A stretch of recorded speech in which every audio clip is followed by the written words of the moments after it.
یہ شخص ہے نا جو عمران خان، ذرا اس کی بات سنو، یہ کیا کہا کرتا تھا؟ زلزلے، طوفان، سیلاب آ رہے ہیں نا، لیڈر ہوتا ہے جو اگلی نسل کا سوچتا ہے۔ کیا کہا کرتا تھا ذرا سنو، تم مذاق اڑاتے تھے، tsunami, T tsunami, billion tree tsunami, یہ کیا ہے؟ یہ کوئی پروجیکٹ ہے، درخت لگا دیے 1 ارب 1 کروڑ، مذاق اڑاتے تھے نا۔ یہ کیا کہتا تھا؟ اس کو کہتے ہیں لیڈر، جو دور کی سوچتا ہے۔ اور آج نظر آ رہا ہے کہ یہ کیا سوچتا تھا یہ شخص۔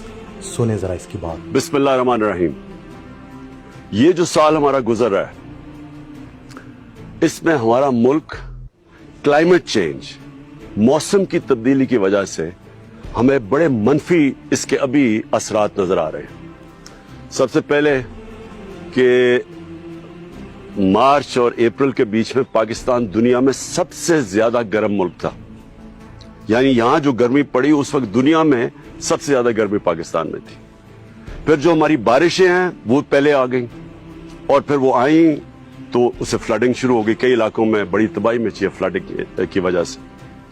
پھر جو اس سے پہلے جو گرمی پڑی آگے لگنی شروع ہو گئی، اور یہ صرف پاکستان کا مسئلہ نہیں، آپ نے دیکھا یورپ میں بھی آگے لگی ہوئی ہیں، امریکہ میں بھی لگی ہوئی ہیں، اور پچھلے سال تو سائبیریا جو سب سے ٹھنڈی جگہ دنیا میں ادھر بھی آگے لگی ہوئی ہیں۔ تو یہ موسم کی تبدیلی اور گرمی کی وجہ سے، یہ جو دنیا کے اندر گرمی بڑھتی جا رہی ہے، اس کی وجہ سے یہ ہو رہا ہے۔ اور ہمارے بھی چلگوزے کے ہمارے پرانے پورا جنگل تھا، اس کے اندر بڑی بری طرح آگ لگی۔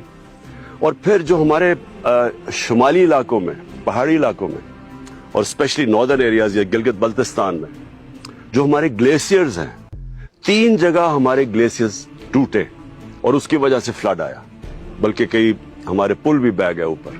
تو یہ ساری موسم کی تبدیلی کی وجہ سے، اس لیے میں آج ساری قوم کو کہہ رہا ہوں کہ درخت لگانا ہماری آنے والی نسلوں کے لیے اتنا ضروری ہے۔ اگر ہمیں اپنے بچوں کی فکر ہے تو ہم سب کو اپنی ذمہ داری سمجھنی چاہیے کہ ہم سب کی ذمہ داری ہے کہ ملک میں ہم درخت لگائیں۔ ہماری جو 2 حکومتیں ہیں خیبر پختونخوا کے اندر اور پنجاب میں، ادھر انشاءاللہ اس سیزن میں 10 کروڑ درخت، دونوں 10 کروڑ پنجاب میں اور 10 خیبر پختونخوا میں لگا رہے ہیں۔ اور میں آپ سب کو بھی یہ کہتا ہوں کہ آپ نے پوری طرح ہماری شجر کاری میں پوری طرح شرکت کرنی ہے۔